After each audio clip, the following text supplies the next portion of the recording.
everyone! Welcome to our Family Rhythm Talk Show, where we explore the beautiful but sometimes chaotic moments and their cherished family moments. I'm your host, Aya.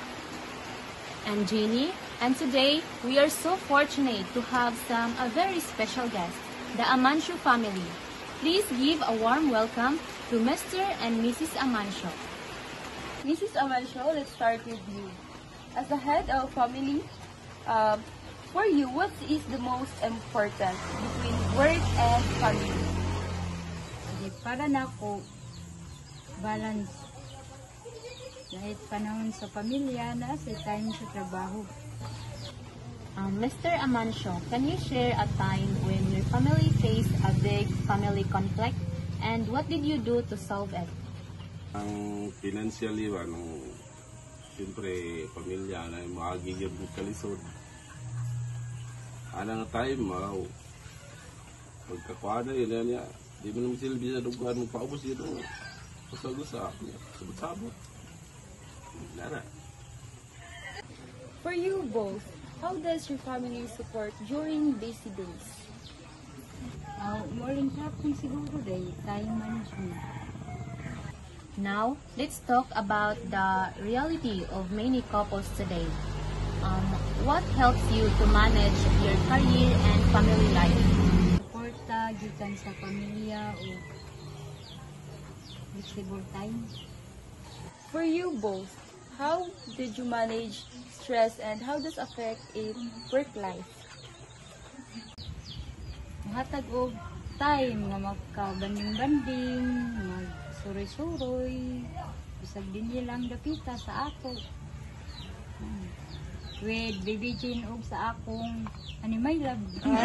For you, ma'am, what non-traditional solutions might help couples thrive? Ay, di kita mabiyak sa ginawa. Marami sila itong kasampitan sa mga kalisdanan. Magampo. Ana. Yeah, tagaan mo sa guwi nga masolve ang mga problema.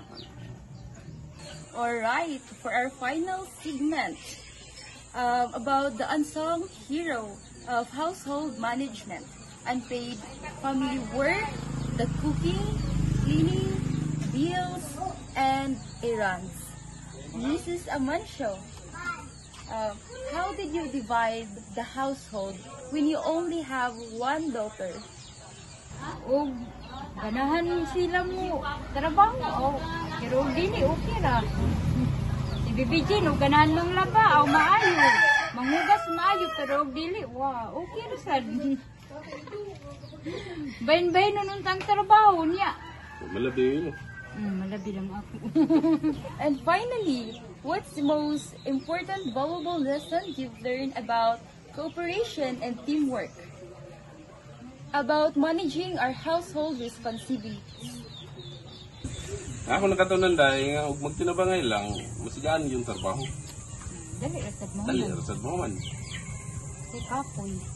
What a truly insightful and honest conversation. It's clear that building a harmonious family life, especially with the demands of work, is a continuous journey of communication, understanding, and effort. Thank you so much, Mr. and Mrs. Amancio, for sharing your experiences and wisdom today. Until next time, stay balanced, stay strong, and keep your family bonds. Paalam!